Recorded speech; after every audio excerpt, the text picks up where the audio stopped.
Hello and welcome to Active Net Bites. Today we're going to be talking about our paddle event. Now, paddle is going to be on the 3rd of June and it's going to be at the Stansted Radisson. And of course, it's free for operators to attend, whether you're thinking of being an operator or whether you are already an operator. And today we're going to be talking to Neil, who is one of our supplier partners who's been a great support for the event. So, Neil, can you tell us who you are and what you do, please? Neil Adebowale, the founder and managing director of RiskHQ.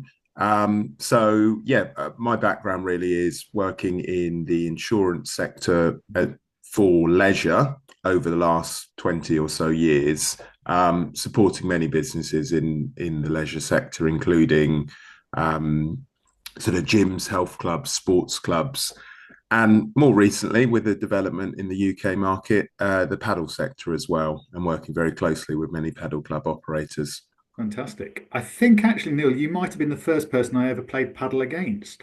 It must have been early last year that we played that game down. Was it in London somewhere, wasn't it?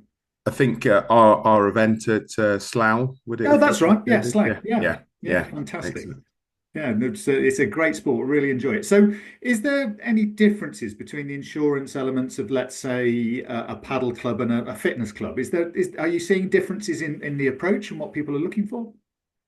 There is some different risks and different challenges. Mm, So I think that there are some real specifics when we get down to ensuring the courts adequately. So mm, those assets that people have invested a lot of money in with the paddle courts. And obviously, there's lots of different constructions of those, but right. also some of the temporary structures with the various court coverings, the options that there are there as well. So there's a bit more to think about from that perspective.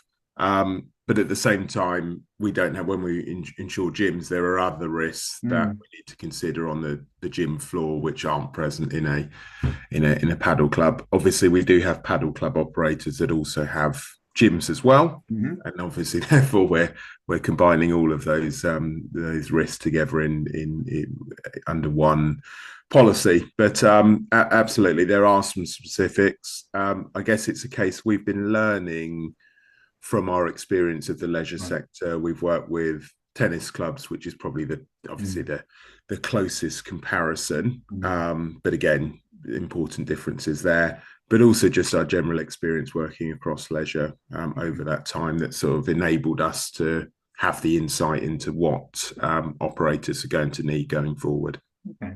And what sort of work do you do with operators around sort of the risk management and mitigation side of this? Because it's not just about an insurance premium and hoping nothing goes wrong. There must be more to it than that. Yeah, well, absolutely, and certainly from the way we operate at Risk HQ, that's a very important element. The clues in the name, really, that we're focused on risk management as well as just arranging insurance. So we support operators with operational health and safety, for Mhm. example. So a lot of the things they'll need in terms of assessing their risk, putting into place policies and procedures that help to prevent accidents and prevent incidents. But we can also help with things like business continuity planning, which is Right. very important for Yeah. paddle club operators to consider what would happen if courts were out of action, for example, or also if they had a cyber attack. There's various different things Mm. that they need to consider, so we can help with all of that kind of thing. We have a full risk management offering, Right. so we look to, in an ideal world, support operators by mitigating those risks and keeping their insurance premiums stable in the long term as well. Okay. And when's the best time to have interaction with you? Is it when I'm thinking about the idea of something I want to do? Is it when I've got something on paper? When's the best time to talk to you and get you involved? Yeah, I would say the earlier the better Right. because there are some factors that can impact planning. So Mhm. some insurance factors that might just tweak your decisions on how you do things, how you construct Okay.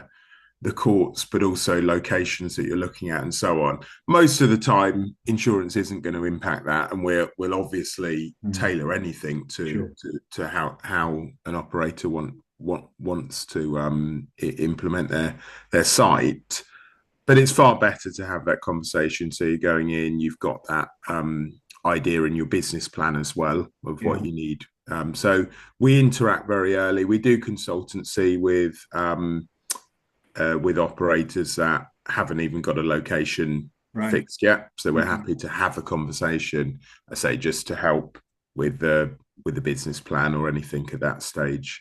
Excellent. So I would say to operators, feel free to engage at any point, really. Good. And that's a really good way to conclude the conversation because we've got 21 either potential operators or existing operators already signed up for the event on the 3rd of June.